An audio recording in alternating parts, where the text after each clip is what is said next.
There are lots of paper crane folding tutorials on YouTube, and I'll probably link to some of those on here, but I just wanted to share a few tips that I have learned in my extensive experience folding cranes. I directed 1,000 cranes at Kinnick High School about 4 years ago. It's 4 years ago now. And we did fold 1,000 cranes. So I have made many a crane. So you're going to start by folding diagonally, and I find that it really helps if you make one of them a mountain fold. That is that your color side is staying up, and with every fold that you make, to make sure that you really make that crease tight and crisp by running across it with a nail. Some people like to use like a board, like an orange stick from doing your nails, I think that's what they're for. Anyway, something, but make it really crisp. Then when you do your next diagonal fold, to do it as a valley fold, that means that your colored side is inside the valley that it makes. And this will be clear as to why in just a minute. So after that, you're going to do another mountain fold, this time, as my kids would say, hot dog style, except for this is square, so I guess it's the same, hot dog or hamburger.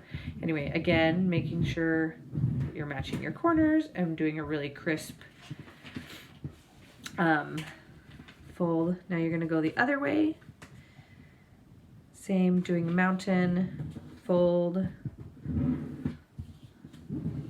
And this is why we folded the diagonals 2 different ways. Because now you're going to fold it so that these sides collapse in and you get a square. And if you've folded those diagonals opposite ways, then they collapse in much more easily. They do it on their own. So that folds in, and you can see now you've got 2 little leggy pieces sandwich in between these. So now from the part where it opens up, you're going to fold in each side to your center fold.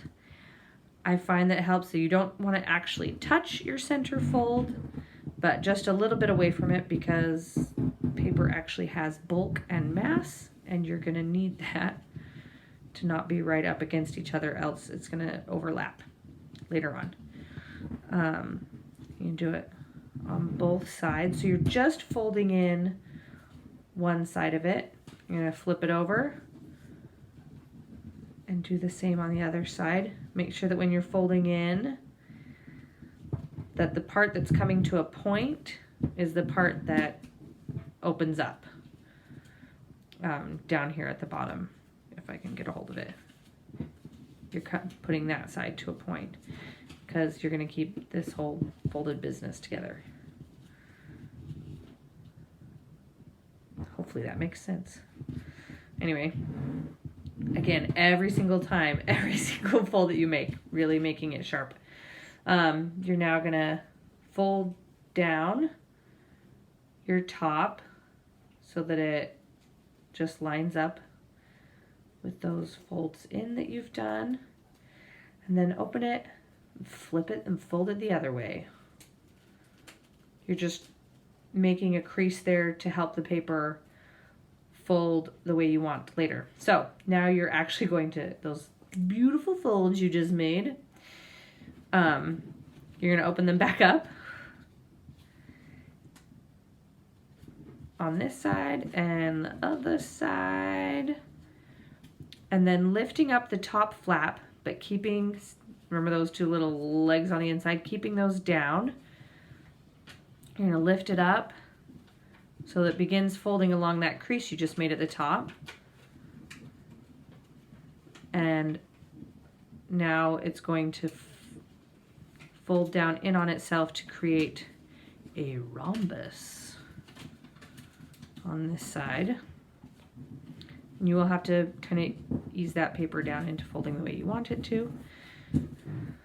So flip it over. You're going to do the same on the other side, keeping these 2 legs down and easing this open.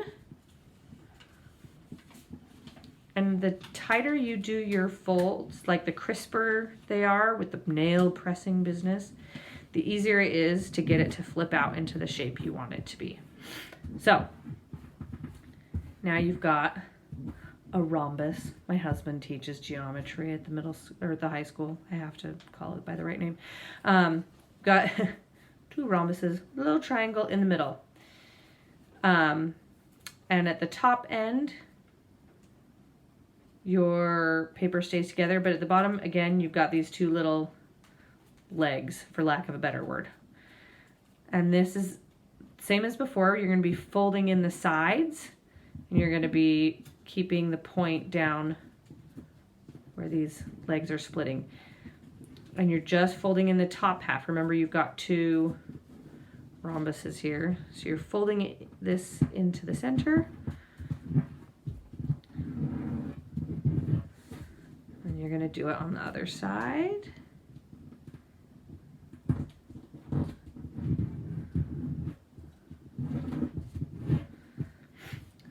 Flip it over. Do it on the same, do the same thing on the other side.